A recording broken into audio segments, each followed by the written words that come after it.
हरे कृष्णा।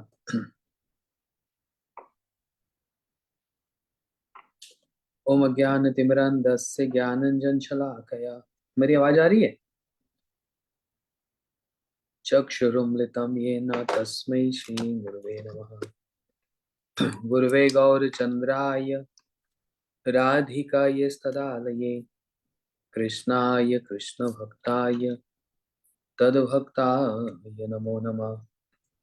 वाञ्छकल्पतरुभ्यश्च कृपा सिन्धुभ्यैव च पतितानां पावनेभ्यो वैष्णवेभ्यो नमो नमः। त्यक्त्वा सुदुस्तज्य सुरेप्सदाजलक्ष्मी धर्मैष्ट आर्यवचस् यदगाधरण्यम् मायामृगं दैत्यप्सुत अन्वधावत् वन्दे महापुरुषते चरणारविन्दम्। हे कृष्ण करुणा सिन्धु दीनबन्धु जगत्पते गोपेश गोपीकान्त राधाकान्त नमस्तुते। तप्त कांचन गौरांगी राधे वृंदावनेश्वरी वृषभानुसुते देवी प्रणमामि हरिप्रिये। भक्त्या विहीनाय अपराधलक्षै क्षिप्तस्य कामादितरङ्गमध्ये कृपामयि तं शरणं प्रपन्न वृन्दे नुमस्ते चरणारविन्दम्। श्री कृष्ण चैतन्य प्रभु नित्यानंद श्री अद्वैत गदाधर शिवासादि गौर भक्त वृंदा। सभी जहाँ पर हैं अपने अपने देश से बोलो हरे कृष्णा कृष्ण कृष्ण हरे हरे, हरे राम राम राम हरे हरे। हरे कृष्ण कृष्ण कृष्ण हरे हरे, हरे राम राम राम हरे हरे। अच्छा, आज अनुज भी आ गया। ठीक है, very nice. Thank you. Shri Shri Chaitanya Charitamrita Madhya Lila. देखो, सबको क्वेश्चन शीट भेजी गई और सबने आंसर भी किया। मैंने अभी ऊपर ऊपर से उड़ता उड़ता देखा। लगभग सभी बड़े विद्वान हैं। सभी के आंसर बड़े अच्छे हैं। तो 23 में से 23 में से मैक्सिमम स्कोरिंग जो हुई है 19 हुई है। मैं अभी उसको देख रहा हूँ। देखो, मुझको भी थोड़ा टाइम लगेगा क्योंकि एग्जाम में 80 पार्टिसिपेंट्स हैं। दो चार नहीं है, 80 लोग हैं। तो उसको मैं देख रहा हूँ और उसको एक दिन और लगेगा देखने में आंसर शीट्स। इसलिए घबराओ नहीं, हम लोग स्टेप बाय स्टेप चलेंगे। तो कुछ ऐसे आंसर्स हैं जहां पर सिर्फ शब्द ही अलग हैं। जैसे मुरारी गुप्त जी की जो बात आई, वो राम जी को शरणागत हैं। महाप्रभु जी ने आदेश दिया कृष्ण का भजन करो, तो मैंने शब्द व्यवहार किया वहां पर धर्म संकट। कुछ भक्तों ने वहां पर आंसर किया विचारों का संकट। तो इसलिए ये कोई गलत आंसर नहीं है। इसलिए मेरे को इसलिए मैंने बोला थोड़ा समय लगेगा सबकी आंसर शीट देखने में, क्योंकि बहुत लोगों ने उसको रिप्लाई किया। तो उसको मैं गलत नहीं कहूंगा, एक सिर्फ कहने का तरीका अलग है। विचारों का संकट, धर्म संकट, बात एक ही है। उसको दूसरे प्रकार से कह दिया गया, बस इतना ही है, तो वो गलत नहीं माना जाएगा। इसलिए मैं अपनी टीम के साथ थोड़ा सा डिस्कस करूंगा और इसलिए मैं फाइनल कंक्लूजन पर नहीं आ रहा। लेकिन सबके मार्क्स बड़े अच्छे आए हैं। अब किसको सजा दूं समझ नहीं आ रहा। जिसके पास पहले पहुंचूंगा उसी को ही भंडारा देना पड़ेगा। पहले तो अनुज के पास ही पहुंचूंगा। सियाटल में। ठीक है, तो इसलिए आज आपके यहाँ पर एकादशी नहीं है ना? इंडिया में एकादशी कल है। राइट, कल है।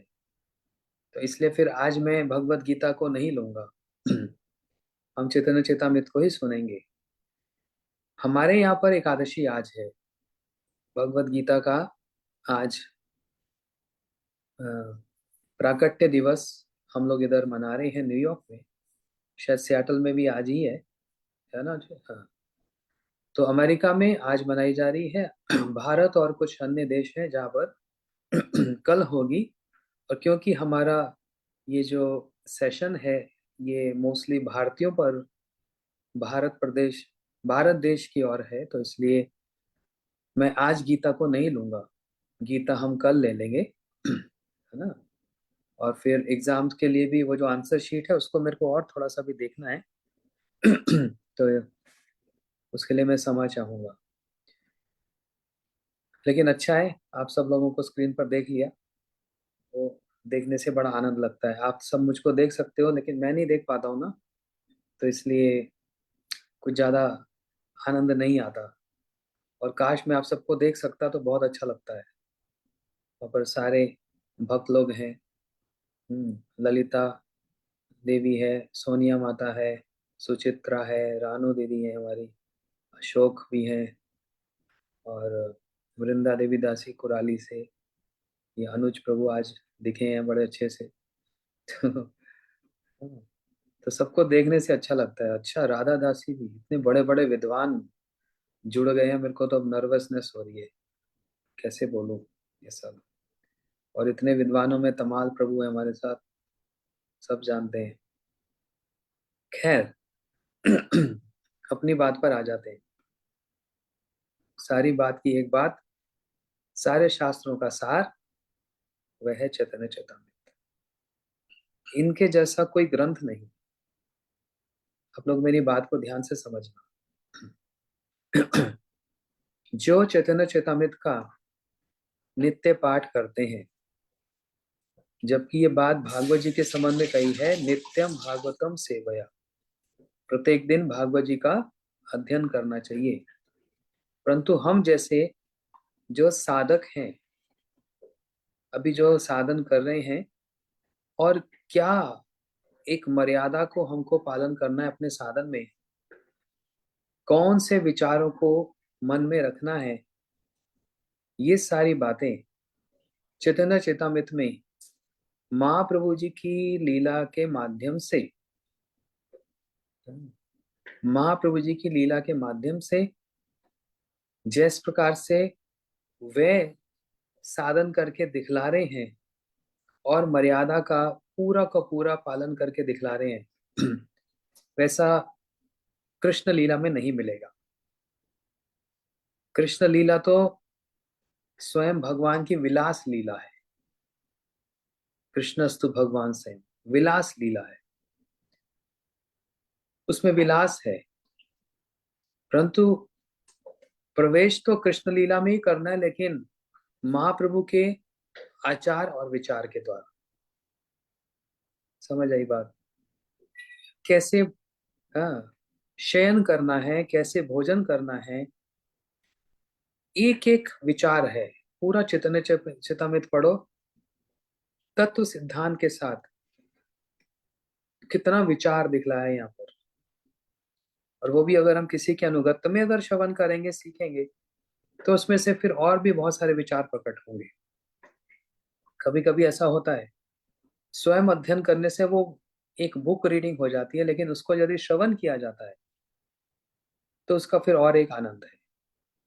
अच्छा, उन भक्तों के लिए जो पढ़ नहीं सकते, समय नहीं है, सुन सकते हैं, तो मैंने चैतन्य चेतामृत का जो आदि लीला, उसको मैंने रिकॉर्डिंग की है, ऑडियो रिकॉर्डिंग। आप उसको अपने घर में काम करते हुए, रसोई करते हुए, ड्राइविंग करते हुए आप उसको सुन सकते हैं। जो चैतन्य चेतामृत के प्यार जो श्लोक हैं और उनका जो अर्थ है, ट्रांसलेशन, उसको मैंने ऑडियो बनाया है, उसको आप सुन सकते हैं। और साथ ही साथ ये भी कह दूं कि भगवत गीता, घरों में जाता हूं मैं, लोगों के घर में इतने बड़े बड़े टेलीविजन होते हैं, इतने बड़ी बड़ी स्क्रीन पूरी दीवार के बराबर, और उसमें वो बहुत कुछ देखते हैं। तो इसलिए मैंने जब कोविड था 2020 की बात, तो मैंने भगवत गीता को रिकॉर्ड किया था ऑडियो। तो वो आपको ऑडियो फाइल भी मिल जाएगी और वीडियो भी है। अगर आप टेलीविजन पर रखेंगे, आपके बच्चे देखेंगे, उसमें पूरा श्लोक सामने आता है। आप उस श्लोक को, और मैं पीछे बोल रहा हूँ, थोड़ा सा उसमें म्यूजिक है, संगीत है, तो वो श्लोक भी आप याद कर सकते हो स्क्रीन पर। और ऐसे ही वो स्क्रीन पर चलता रहे चलता रहे, आप रसोई करें और वो अपने कान, आपके कान में भगवत गीता हो जा सकती है। मैं अभी कथा के बाद उसको अपने टीम से बोल दूंगा, भक्तों से, कि वो पोस्ट कर देंगे, तो आप उसको सेव कर लो और पढ़ नहीं सकते तो कम से कम सुन ही लो भगवत गीता। ठीक है? अच्छा। संध्यायते आचार्य आरंभिलो संकीर्तन, आचार्य नाचेन प्रभु करे दर्शन। नित्यानंद गोसाई बोले आचार्य धरिया, हरिदास पाछे नाचे हर्षित हैया। महाप्रभु ने भोजन इत्यादि किया, शयन किया। अब संध्या में क्या हुआ? ये सारी लीला शांतिपुर में श्री अद्वैताचार्य जी के स्थान पर हो रही है। संध्या में श्री अद्वैताचार्य जी ने संकीर्तन आरंभ किया। क्यों संकीर्तन आरंभ किया? श्री अद्वैताचार्य प्रभु महाप्रभु के मनोभाव को अच्छे से जानते हैं। महाप्रभु का सबसे प्रिय क्या है? संकीर्तन। जिन महाप्रभु का जन्म ही संकीर्तन के माध्यम से हुआ है। ग्रहण लगा था और महाप्रभु जी का निमाई का जन्म हुआ, तो सभी, जितने वहां पर मुसलमान भी क्या क्यों ना हो, सबने वहां पर हरि बोल करके संकीर्तन किया। इसलिए महाप्रभु का सबसे प्रिय है संकीर्तन। और ऐसी मैंने विश्व में हर जगह जहां जाता हूँ, भक्तों को एक बहाना चाहिए संकीर्तन करने का। हाँ। 25 दिसंबर क्रिसमस की पार्टी, लोग इधर उधर घरों में अपनी फैमिली के पास जाते हैं। यहाँ की बात बता रहा हूँ, तो इंडिया में भी हो गया। लेकिन भक्तों को बहाना चाहिए, आज ऑफिस नहीं है, शाम को सब लोग आ जाना। क्या होगा? संकीर्तन होगा। 31 दिसंबर को पार्टी में जाएंगे, ये सब करेंगे। भक्तों का क्या होता है? संकीर्तन पार्टी, है ना? संकीर्तन पार्टी, महामंत्र गाएंगे अलग अलग मेलोडी में, ठाकुर जी की आरती होगी। ठीक 12 बजे जैसे रात को। ऐसे तो हमारे लिए वो नया साल नहीं है, वो तो इंग्लिश कैलेंडर के हिसाब से नया साल है। हमारा नया साल नहीं है वो। जैसे आप लोग अपना अपना जन्मदिन मनाते हैं, वो जन्मदिन इंग्लिश कैलेंडर के हिसाब से मनाना वो बोनाफाइड नहीं माना जाता। आप मनाते हो, अच्छी बात है, लेकिन वो बोनाफाइड नहीं माना जाएगा। आप उसको अपनी तिथि के अनुसार मनाओ, तो वास्तव में वो तिथि तो निकल गई, आपको पता ही नहीं, और आपका जन्मदिन ऐसे ही निकल गया, व्यर्थ हो गया, व्यर्थ हो गया। ये सब बातें मैं क्यों कह रहा हूं? मैं चाहूं तो पूरा चैतन्य चेतामृत एज इट इज, एक एक उसी को ही मैं पाठ करूं। लेकिन बहुत सारे भक्तों ने मेरे से प्रार्थना की है कि हमारे दिनचर्या में, डेली प्रैक्टिसेस में कौन कौन सी चीजों को हमको दिमाग में रखना है। आप कथा के साथ साथ उन पॉइंट्स को भी कहेंगे, क्योंकि हम फिलॉसफी तो बहुत समझ लेते हैं और बहुत सुन लेते हैं, जान भी लेते हैं, लेकिन जो बेसिक्स है वही क्लियर नहीं होते। तो इसलिए वो बेसिक्स सबके लिए है, कोई नए भक्त हो वो बात नहीं। मैं पुराने भक्तों को भी देखता हूँ, अपना जन्मदिन उसी दिन ही मनाते हैं जिस दिन इंग्लिश कैलेंडर होता है। लेकिन हमारे जितने वैदिक तिथियां आती हैं, दीपावली, दशहरा, रामनवमी, कार्तिक का महीना हो, पुरुषोत्तम महीना हो, क्या वो एक ही डेट पर आता है हर साल? नहीं। इसलिए तिथियों का महत्व है, वो नक्षत्रों का महत्व है। तो आप अपने इंग्लिश कैलेंडर के अनुसार जन्मदिन तो मनाएंगे, लेकिन तिथि तो निकल गई, आपको पता ही नहीं। और उसी दिन ही वो दिन होता है जब अपने हाथों से ठाकुर जी को आरती करना, किसी वैष्णव के उद्देश्य से उनको प्रसाद, ब्रह्मचारियों को प्रसाद, सन्यासी को प्रसाद निवेदन करना, कुछ दक्षिणा देना, वो तिथि निकल गई, वो शुभ तिथि निकल गई। और वो इंग्लिश कैलेंडर के अनुसार चल रहे हैं। इसलिए अपनी अपनी तिथि निकालो, बहुत इजी है। मैं बहुत भक्तों की हेल्प की। गूगल पे जाओ, बस वहां पर लिख दो व्हाट वाज द तिथि on this and day, this day 19 what ever, जो भी आपका साल है, पूरा पंचांग बता देता है। नहीं तो किसी कहीं से भी पता कर लो। अब उसके लिए तो मैं सबकी मदद नहीं कर पाऊंगा, और अच्छा भी है, मेरे पास सबके मैसेज आ जाएंगे तो पता लग जाएगा किसका जन्मदिन कहाँ है। तो इसलिए 31 दिसंबर को सब लोग, नया साल नया साल, पूरा संसार हल्ला मचाता है। हमारे लिए तो नया साल नहीं है, फिर भी हम हल्ला मचा लेते हैं। कैसे?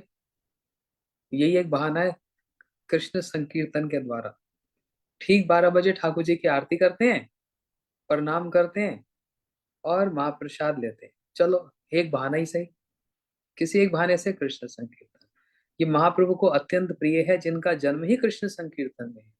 जो रथ यात्रा में जगन्नाथ जी के सामने, जगन्नाथ जी को अर्थात उन श्री कृष्ण को, जो राधा जी के, वो जगन्नाथ जो राधा जी के भाव में विभावित हुए पड़े हैं, और वही महाप्रभु जगन्नाथ जी को देखकर कृष्ण भाव में विभावित हुए पड़े हैं।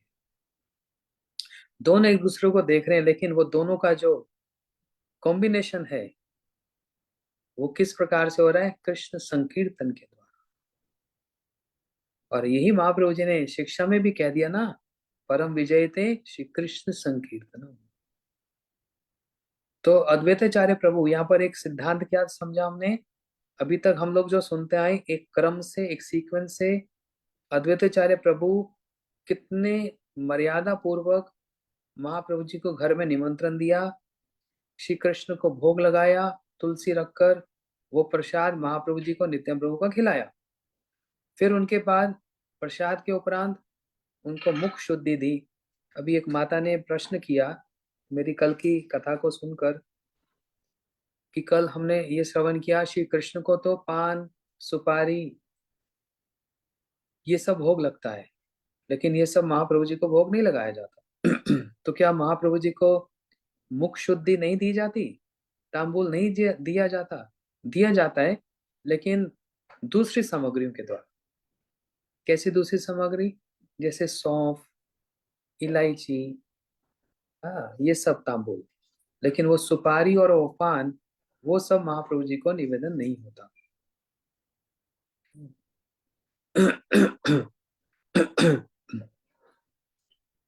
क्या बात बोलने जा रहा था? हाँ, तो महाप्रभु जी को तांबूल इत्यादि देकर श्री अद्वैताचार्य प्रभु ने उनके माथे पे चंदन लगाया, पुष्पमाला अर्पण की, शयन के लिए व्यवस्था की, विश्राम के लिए व्यवस्था की। और अब संध्या में क्या किया? अभी तक तो वपु सेवा हो रही थी, लेकिन अभी संध्या में क्या? संकीर्तन, जो महाप्रभु जी के मनोभाव है, मनोभीष्ट जो सेवा, संकीर्तन के माध्यम से है। संध्या में श्री अद्वैताचार्य जी ने संकीर्तन आरंभ किया।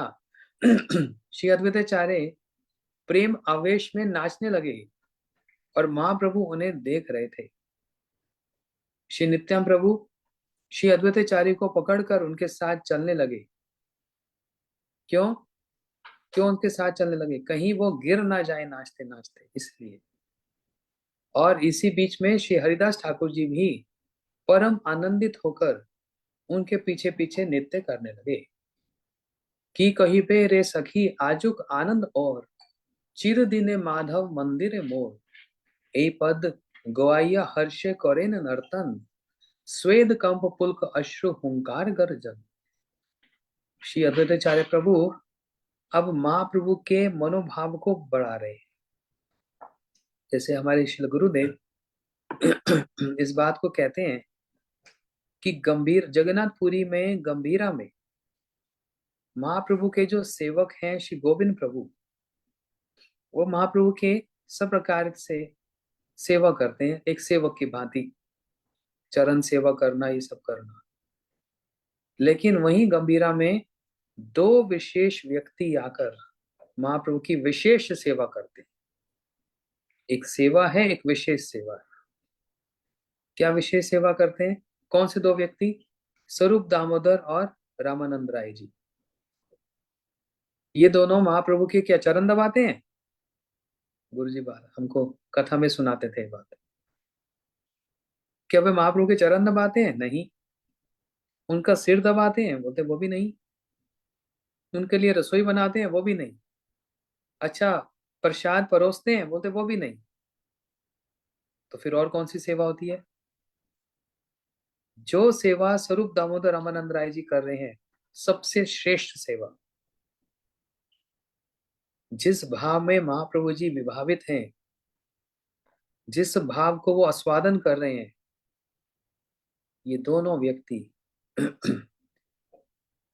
ऐसे ऐसे भजन सुनाकर, ऐसे ऐसे पद सुनाते हैं, महाप्रभु जी के भाव और बढ़ जाते हैं, महाप्रभु जी और अधिक रोने लग जाते हैं। कोई रो रहा है, आप उसको और रुला रहे हो, तो ये कैसी सेवा हुई? वो तो यही श्रेष्ठ सेवा है। उनके मन के भाव को बढ़ाना ही विशेष सेवा है। समझ रहे हो? इसलिए वपु सेवा और वाणी सेवा। वपु सेवा मतलब शरीर की सेवा, वाणी सेवा मतलब जिस वाणी से उनके भाव वर्धित हों, जिस वाणी से, जिस सेवा से उनको आस्वादन आए, वह सेवा। और यही बात हम लोगों को भी ध्यान में रखनी चाहिए। गुरु जी को प्रसाद सेवा तो कराई, चरण सेवा भी की, ये सब कुछ किया, परंतु अगर उनके मन के भाव अनुसार सेवा नहीं की, तो सेवा अधूरी मानी जाएगी। मैं नहीं कह रहा उस सेवा का कोई मतलब नहीं है, तात्पर्य नहीं है, ऐसा नहीं। वो सेवा अधूरी मानी जाएगी। गुरु जी के जो इष्ट हैं, उनकी महिमा का गान,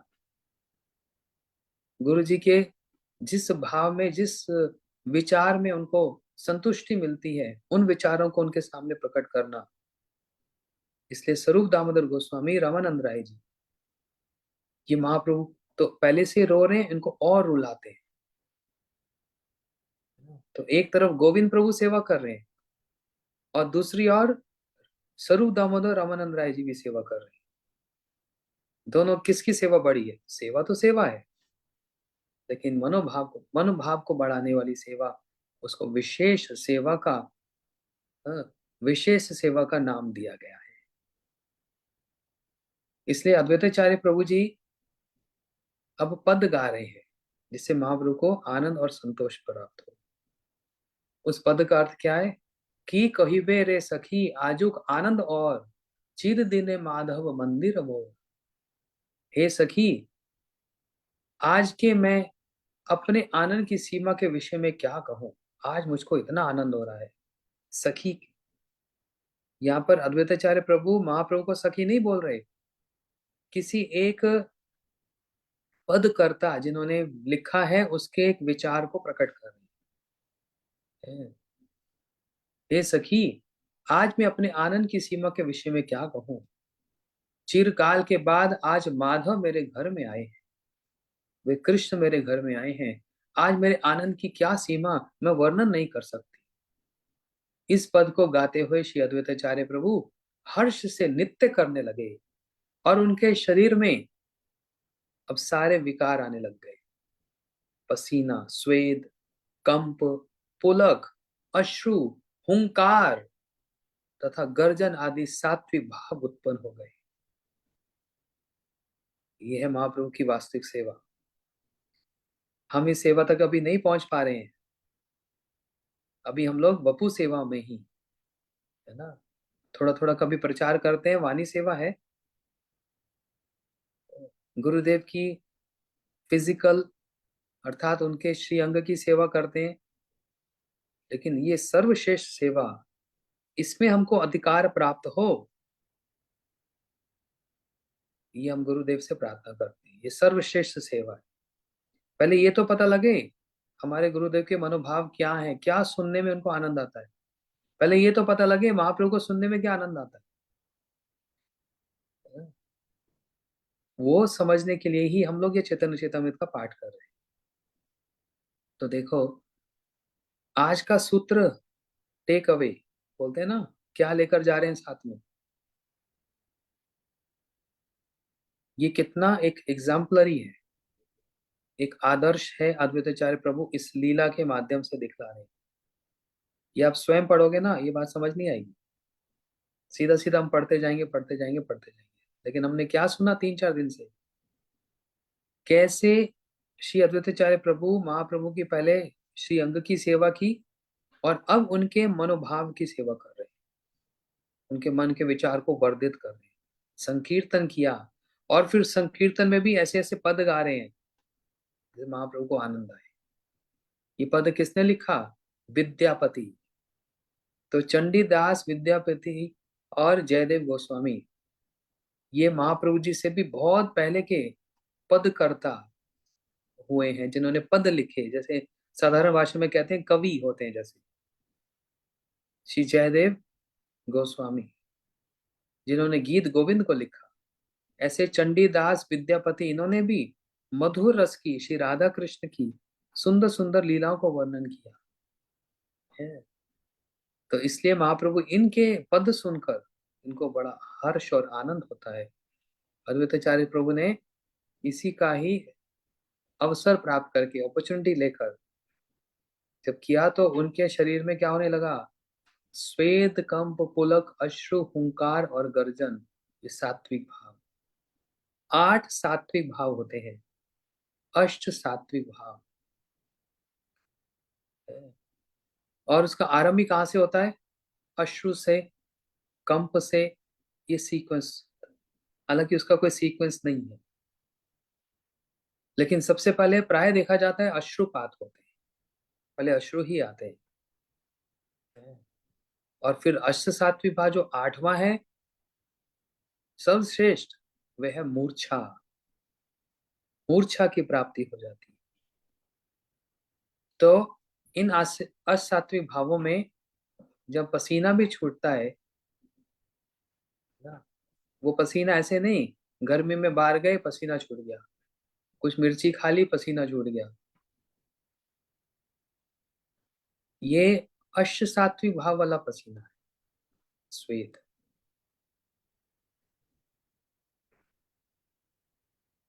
कंप होना, ठंडा वाला कंप नहीं, अष्ट सात्विक भाव वाला कंप होना, है ना? पुलक, हाँ, रोंगटे खड़े हो जाना, हुंकार होना। लेकिन मूर्छा तक पहुंचना ये बड़ा कठिन है। किन्हीं वैष्णव को, किसी व्यक्ति को 1, 2 या 3 ये सात्विक भाव आ सकते हैं, लेकिन एक साथ ही 8 सात्विक भाव आ जाना, ये तो महाप्रभु जी में ही आ सकते हैं और किसी में नहीं। ध्यान से समझना, अश्रु आ सकते हैं, लेकिन ये तमोगुण, रजोगुण, इन गुणों में अधीन होकर नहीं आएंगे, इन गुणों से अतीत, इन गुणों से ऊपर उठकर तब आएंगे, है ना? अभी जब अभी जब ये ऐसा कुछ हो रहा हो, हरि नाम करते समय, कथा समय, सुनते समय, ये आभास है, रिफ्लेक्शन, एक आभास मात्र है,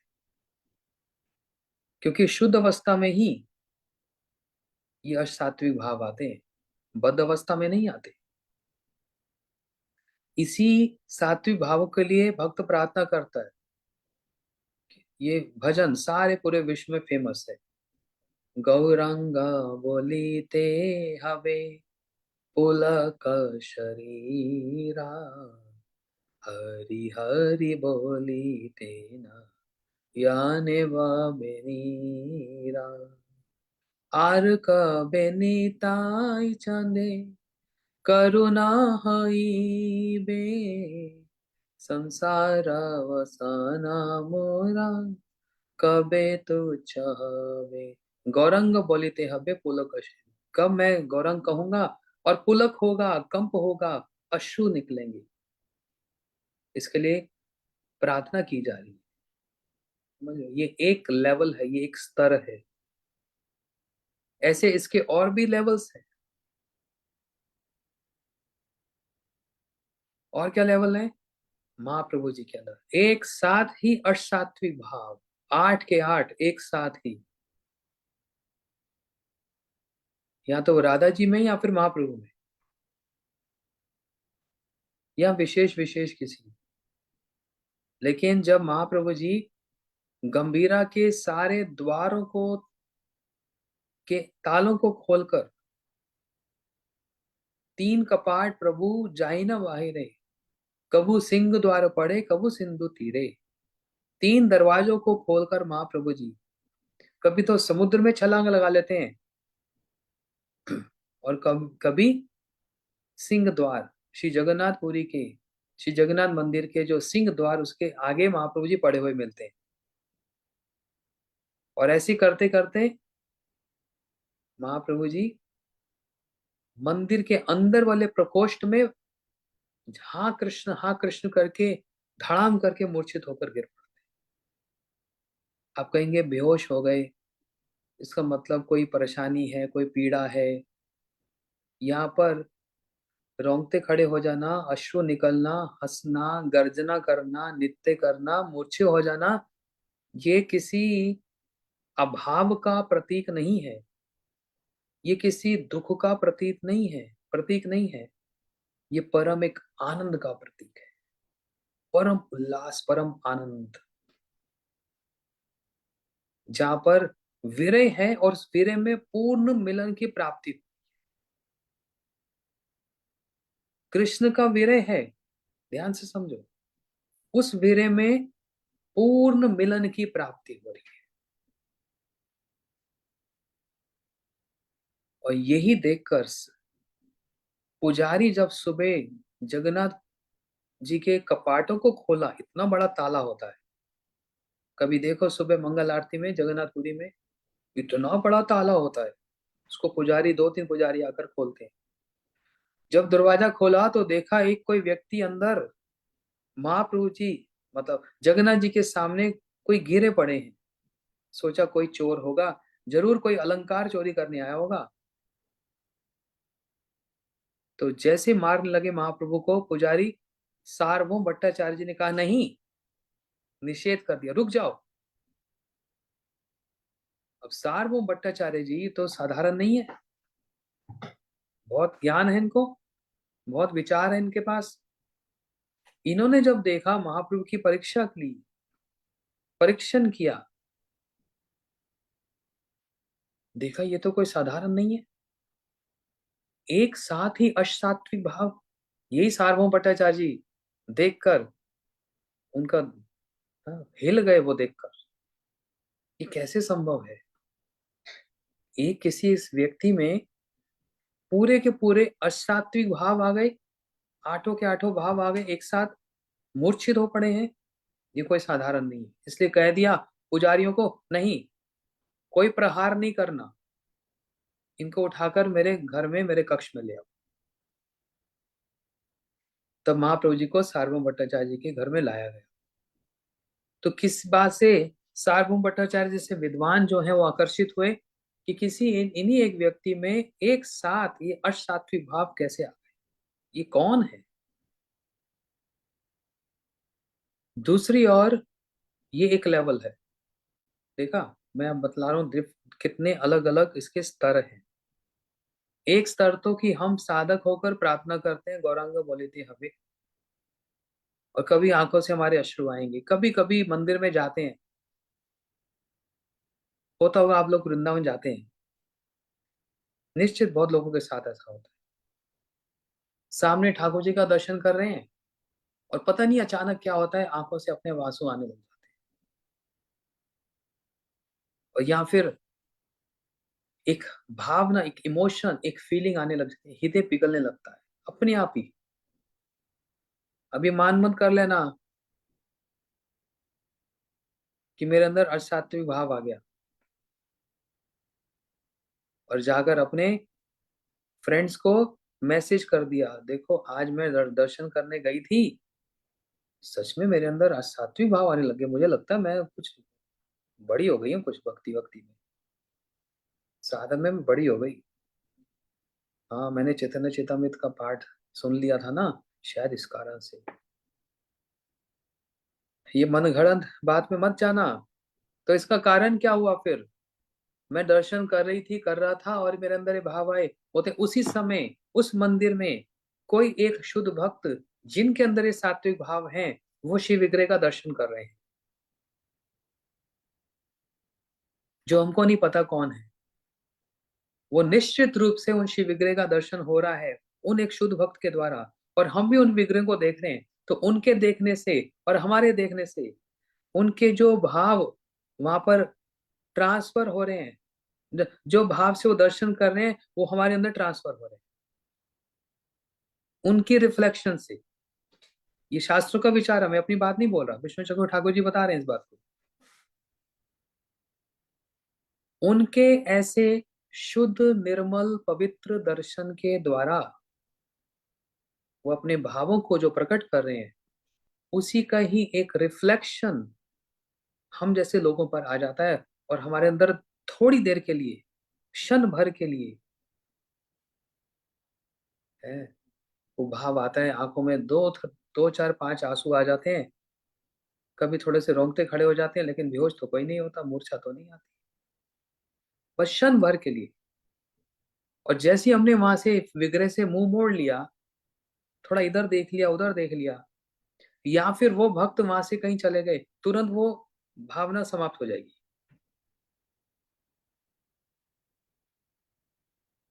तो ये नहीं समझ लेना कि मेरे कारण ऐसा हुआ है, नहीं, वहां पर जरूर कोई ऐसा एक व्यक्ति है, उनके कारण ऐसा हुआ है। ये सिद्धांत है। तो कहाँ तो हम इन सात्विक भावों के लिए प्रार्थना कर रहे हैं, और कहाँ श्री चैतन्य महाप्रभु जी वो राधा जी के भाव को, उनकी कांति का स्वादन करने के लिए जो गौरंग महाप्रभु बने हैं, आज महाप्रभु वही राधा जी के भाव में विभावित हो रहे हैं, उनके अंदर असात्विक भाव आ रहे हैं। किनके अंदर? कृष्ण के अंदर। कैसे? राधा जी के द्वारा। एक ये लेवल है, एक ये स्तर है, इसके ऊपर एक स्तर पर सुनाओ, सुनोगे? इसके ऊपर का भी एक लेवल है, जहां पर राधा जी, ध्यान से समझना और ध्यान से सुनो, जहां पर राधा जी श्री कृष्ण का जब दर्शन करें, श्री कृष्ण को देखें, तो उनके नेत्रों से अश्रु प्रवाहित होने लगे।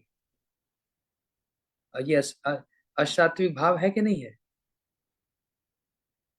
अश्रु प्रवाहित हो रहे हैं राधा जी की आंखों से, और राधा जी उन अश्रुओं को कोस रही हैं। ये भक्ति रसायन सिंधु में रूप गोस्वामी जी ने लिखा। गोविंदम प्रेक्षण आश्वापुरपि वर्षनम उच्चे अनिंदम आनंदम अरविंद लोचनम। राधा रानी उच्च स्वर से उस आनंद को, अर्थात उस सात्विक भाव को कोस रही हैं। हट जाओ यहां से, क्यों आए मेरे बीच में? जब मैं प्यारे श्याम सुंदर को निहार रही हूं, उनके एक एक श्रीअंग को, जो इतना कोमल है, इतने सुंदर हैं, जहां पर उनकी एक नख को देखती हूं तो मेरी दृष्टि पूरी नख पे लग जाती है और कहीं हट जाती नहीं। जहां पर मैं उनके हस्त कमल का दर्शन करूं तो मेरी दृष्टि वहीं पर गड़ जाए, वहां से हटे ना। उनके एक नेत्र का दर्शन करूं, उनके एक कान का दर्शन करूं, अरे जहां देखूं तो मेरी दृष्टि वहीं अड़ जाती है।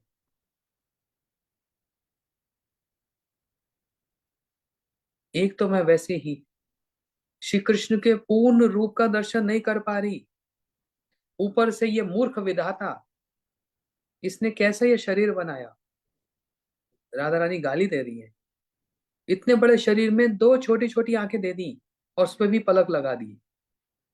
जब पलक छपकती है, हम कृष्ण को नहीं देख पाती, तो ऐसा लगता है युगाइतम निमेषेना चाक्षुष प्रभाषितम शून्यत जगत सर्वम गोविंद विरह में। सारा जगत शून्य लगता है, गोविंद अर्थात श्री कृष्ण का विरह हो जाता है। ये पलक क्यों लगा दी विधाता ने? इसको शरीर बनाना नहीं आया, ये मूर्ख है। अरे वो मीन का शरीर अच्छा है, मछली का, उसके पुलक नहीं होती। और उस पर भी ये सात्विक भाव, तुम आकर बीच में व्यवधान डाल रहे हो, बाधा डाल रहे हो, ऑब्स्ट्रक्शन है ये अश्रु आ रहे हैं आंखों में, तो आंखें गीली हो रही हैं, अर्थात धुंधला धुंधला हो रहा है। कहा तो मैं श्री कृष्ण के रूप को निहार रही थी, कहा ये अश्रु ने आकर बीच में बाधा डाल दी। अश्रु ने आने आने बाधा डाल दी, मतलब उस सात्विक भावों ने बाधा डाल दी है, इसलिए हटो। उच्च निंदन, उच्च स्वर से निंदा करती है राधा जी उस आनंद के लिए, उस आनंद को कोसती हैं जो इस समय उनके अंदर आ रहा है। अरविंद लोचनम है, यही चैतन्य चेतामृत में ये श्लोक कहीं है। यदि सेवानंदे प्रेमानंदे बाधे, यदि सेवा के आनंद में प्रेम का आनंद बाधा प्रदान करता है, समझना, सेवा का आनंद मतलब श्री कृष्ण को देखकर जो सेवा का आनंद है उसमें यदि प्रेम प्रकट हो जाए, अश्रु पुलक हो जाए, और कृष्ण का दर्शन ना हो पाए, उनकी सेवा ना हो पाए, तो भक्त बड़े उच्च स्वर से उस प्रेम आनंद को, प्रेमानंद को कोसते हैं। भाग जाओ यहां से, हमको प्रेम आनंद नहीं चाहिए, हमको क्या चाहिए, सेवा का आनंद चाहिए। समझ रहे हो? इसलिए हम प्रेम आनंद की लालसा यदि करते हैं तो उस प्रेम में एक उपाधि लगा दी गई, एक कंडीशन लगा दी गई। हाँ, भगवान का भजन करने से प्रेम आनंद की प्राप्ति होगी। अभी इस स्तर के लिए, अभी इस जो हमारा स्तर है, लेवल, उसके लिए तो हमको ये समझना और जानना जरूरी है, क्योंकि पहले से हम इस संसार में बड़े रो रहे हैं, चिल्ला रहे हैं। हाँ, बहुत परेशानी में है, किसी को कोई परेशानी, किसी को कोई परेशानी, इसलिए कृष्ण भक्ति करने से प्रेम आनंद की प्राप्ति होगी, और होगी होगी, इसमें कोई संशय नहीं है। लेकिन इसके ऊपर का एक लेवल क्या है, इसके ऊपर का लेवल ये है कि भक्त उस प्रेम के आनंद को भी धिक्कार देते हैं, निंदा करते हैं। किसके आगे? सेवा आनंद के आगे। प्रेम मिले ना मिले उससे हमको मतलब नहीं, सेवा मिलती रहे उससे हमको मतलब है। इसलिए कृष्ण हमारे जीवन का प्रयोजन नहीं है। कोई पूछे आपके जीवन का लक्ष्य क्या है, प्रयोजन क्या है, कृष्ण, बोलते नहीं। किसने कह दिया? नहीं, यही हम सुनते आए थे। नहीं नहीं नहीं, तो फिर क्या प्रयोजन है, किसके पीछे पड़े हो? बोलते हैं कृष्ण नहीं, कृष्ण प्रेम। कृष्ण प्रेम मतलब कृष्ण की सेवा। अब कहेंगे सेवा तो सन्यासी लोग करते हैं, गिरवे कपड़े पहन लेते हैं, इनके भाग्य में सेवा आई है, हमारे भाग्य में तो सेवा नहीं आई है। किसने कहा? गृहस्थ होकर सेवा नहीं होती, बहुत प्रकार से सेवा होती है। इसलिए ये सब विचार छोड़ दो कि सन्यासी ही कर पाएगा, गृहस्थ नहीं कर पाएगा, या गृहस्थ कर पाएगा सन्यासी नहीं कर पाएगा। सबके लिए उपलब्ध है सेवा, सबके लिए। तो ये है अष्टात्विक भावों का लेवल, एक के ऊपर लेवल, एक के ऊपर, एक के ऊपर। लेकिन छलांग मत लगाओ राधा जी के लेवल पर, है ना। जिसका जैसा अधिकार है, अपने अधिकार में ही रहकर जो बात की जाती है वो शोभा देती है। एक छोटा सा घर की बच्ची एक दादी की तरह सबको डांटने लग जाए, एक छोटी सी, मान लो 8 साल की बच्ची, 9 साल की बच्ची कोई घर की, वो देखती कैसे घर के बड़े बातें करते हैं, डांटते हैं, तो वो भी अगर मान लो घर में कोई मेहमान आ जाए और वो दादी की तरह, अरे बहू बैठ जा उधर, अरे रसोई बना, रोटी बना, अच्छा लगेगा उसको? शोभा देगा? नहीं। और अगर घर की ही दादी वो 8 साल की बच्ची की तरह इधर उधर उछलने लग जाए, गेंद खेलने लग जाए, अच्छा लगेगा? नहीं।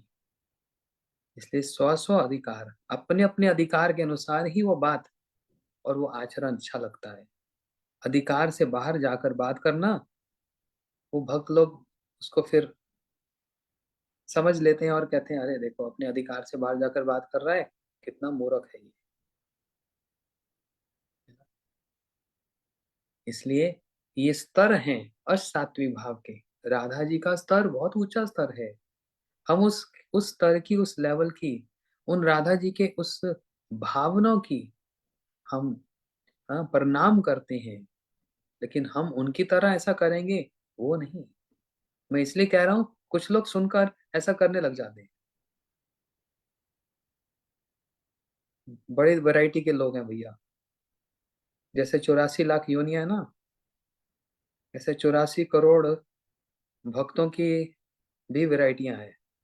अलग अलग किस्म के भक्त मिलेंगे।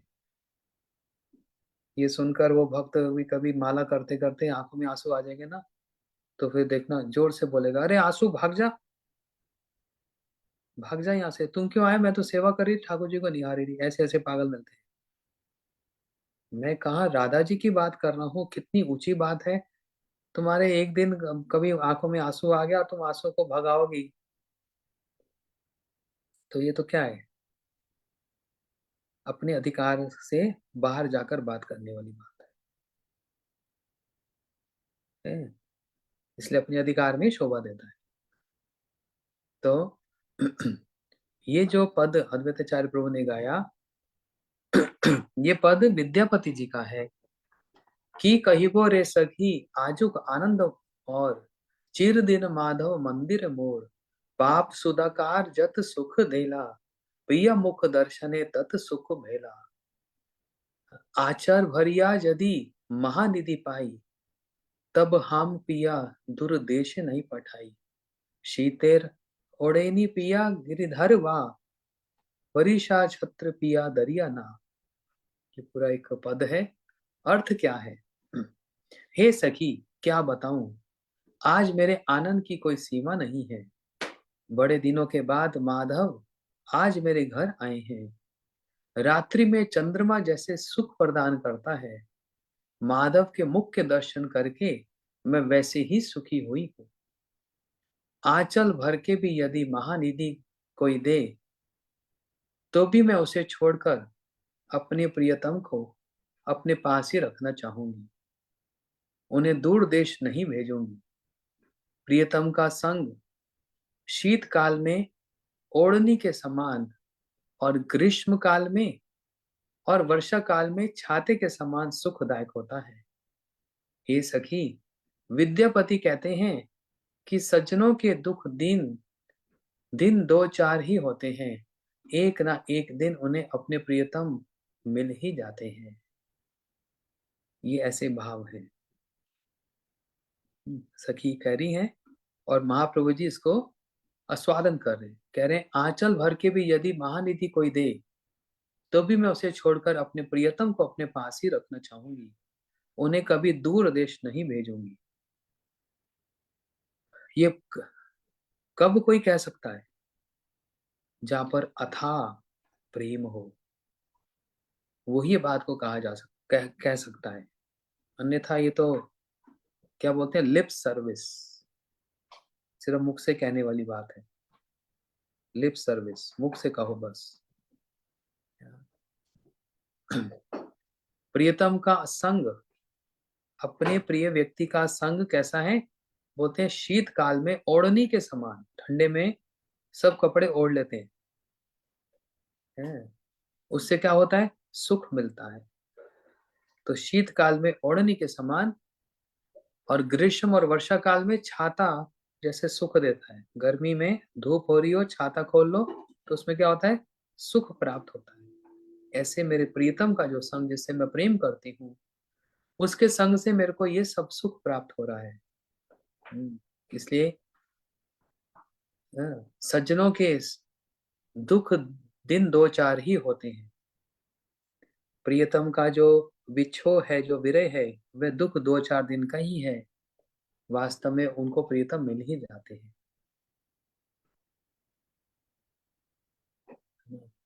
ये भाव सुनकर फिरी फिरी कबू प्रभु धरे न चरण, चरण धरिया प्रभु बोले न वचन। घूमते घूमते श्री अद्वैताचार्य कभी महाप्रभु के चरण पकड़ लेते हैं और चरण पकड़कर उनसे कहते हैं, महा अद्वैताचार्य प्रभु बड़े सही बड़े ढंग से श्री महाप्रभु के चारों ओर घूम रहे हैं और अब उनके चरण पकड़ लिए और चरण पकड़ के क्या कहते हैं, अनेक दिन तुम्ही मोर बेड़ाई लो भांडिया, घरे ते पाछिया एबे राखीबो बांधिया। बहुत दिनों से मुझे धोखा देकर भागते रहे हो, किंतु अब आप मेरे घर में ही हो, मैं आपको बांध कर रखूंगा। बहुत दिनों से आप भाग रहे हो, कभी इधर चले जाते हो कभी उधर चले जाते हो, आज बहुत दिनों बाद मेरे घर में आए हो और जब मेरे घर में आए हो तो आज मैं आपको छोड़ूंगा नहीं। छोड़ूंगा नहीं मतलब आपको बांध दूंगा।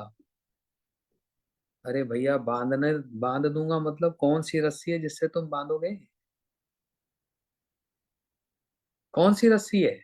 प्रणयना रसेना दितांग्री पद्मा, प्रणय की रस्सी, प्रेम की रज्जू। साधारण रस्सी को तो कोई भी बांध दे, चाकू से खुल जाएगी।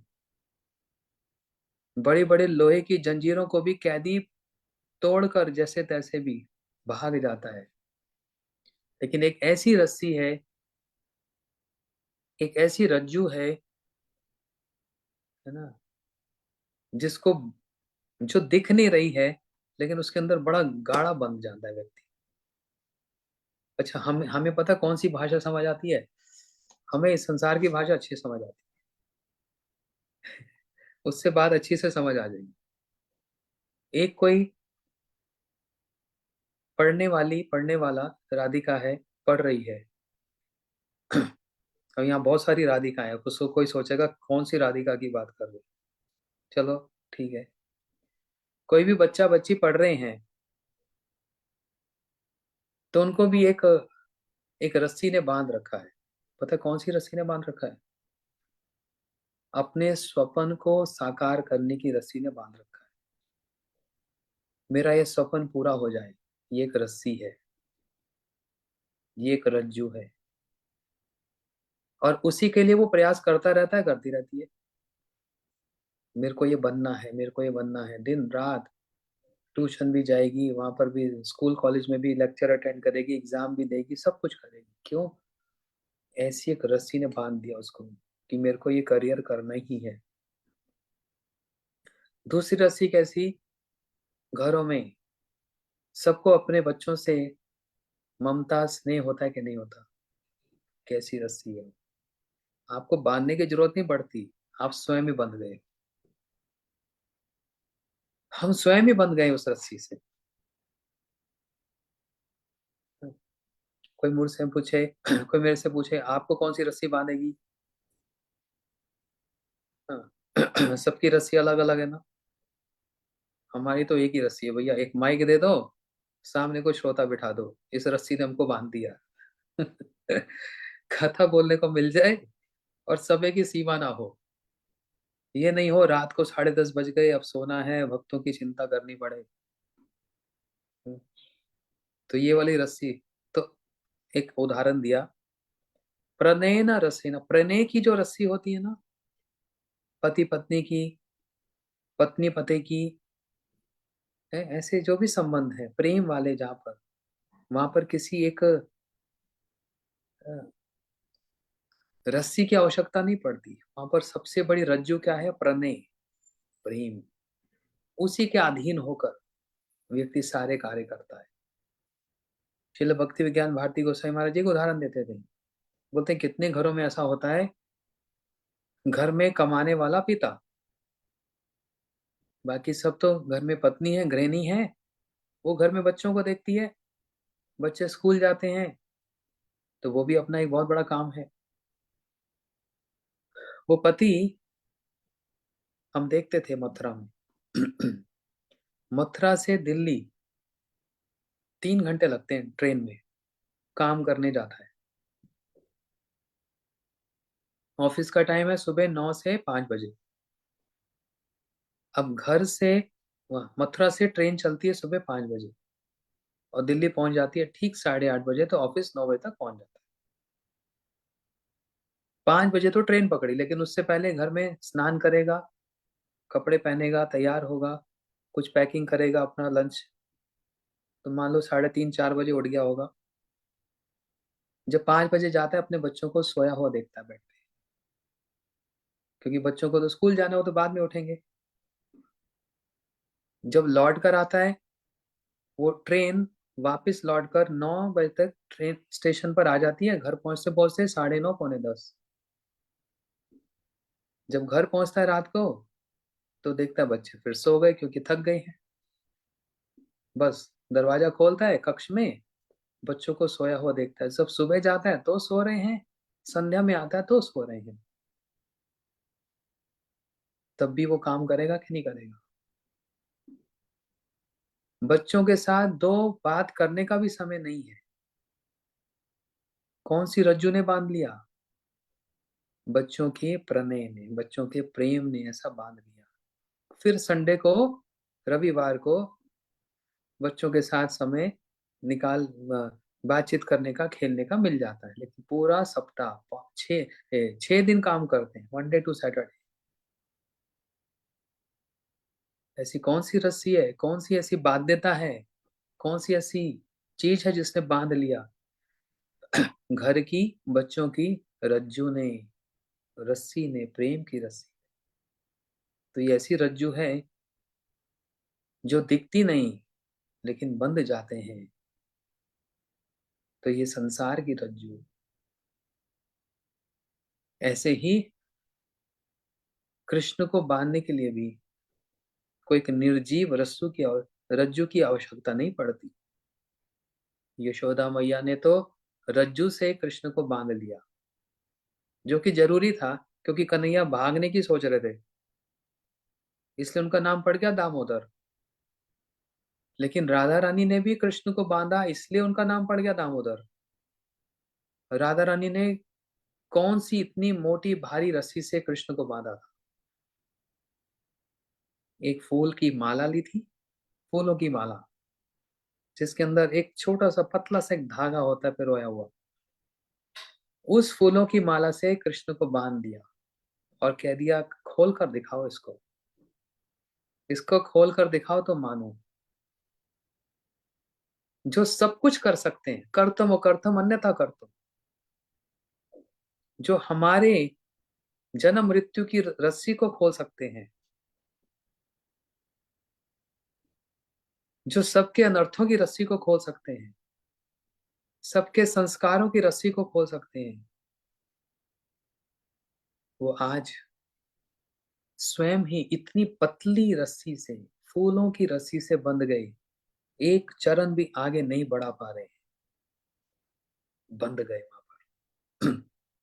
गुरु जी उदाहरण देते थे, गुरुदेव उदाहरण देते थे, एक भंवरा इतना शक्तिशाली होता है, काला सा होता है ना भंवरा, गुंजार करता हुआ जाता है और उसके अंदर इतनी शक्ति होती है, वो पेड़ के, वृक्ष की जो डाल है उसको भी भेद कर निकल जाता है। देखो कभी उसको, पेड़ की डाल इतनी मोटी होती है, उसके अंदर भी छेद कर देता है वो, इतनी उसके अंदर बल है। लेकिन वही भंवरा संध्या में कमल के पुष्प पर बैठता है और कमल बंद हो जाता है ना, इतना पतला होता है वो कमल का पंखुड़ी, उसी कोई भेद नहीं पाता वो, उसके अंदर ऐसा बंद हो जाता है। कौन सी रस्सी ने उस भंवरे को बांधा? प्रेम की। उस कमल के मकरंद को पान करना, उसकी लालसा में ही इतना बंद हो जाता है कि उसके भेद नहीं कर पाता। और ऐसे वो बड़े बड़े लकड़ियों को भेद कर लेता है। यही हमारे संसार की, हमारी जो, यही हमारी संसारिक स्थिति है इस समय। हम बड़ी बड़ी बात भी और बड़े इंटेलेक्चुअल हैं, लेकिन एक इतनी सी पतली, पतली सी जो रज्जू, एक रस्सी, उसको भेदना बड़ा कठिन हो जाता है, बहुत कठिन हो जाता है। और वही हाल भगवान का भी है। भक्त उनको प्रणेन रसेन दितांग्रि पद्मा, उनको प्रेम की उस रज्जू से बांध लेते हैं। जैसे श्री अद्वैताचार्य प्रभु ने महाप्रभु को आह्वान कर दिया, हुंकार भरी और महा कृष्ण का सिंहासन हिल गया। तो क्या कोई अद्वैताचार्य प्रभु ने जबरदस्ती कृष्ण को खींच लिया चरणों से, आ जाओ इस संसार में? उस हुंकार में ऐसा एक प्रेम था, उस शब्द में इतना एक गाढ़ा प्रेम था, कृष्ण रह नहीं पाए, आना ही पड़ गया, आना ही पड़ गया।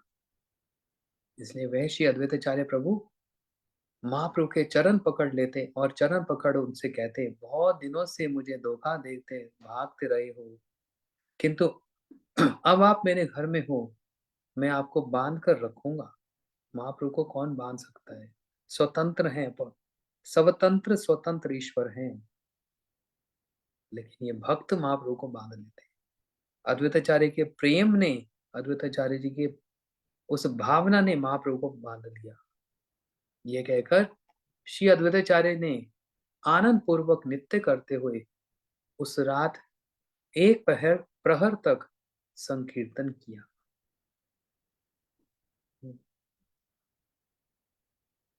जिस संकीर्तन में महाप्रभु जी को आनंद प्राप्त।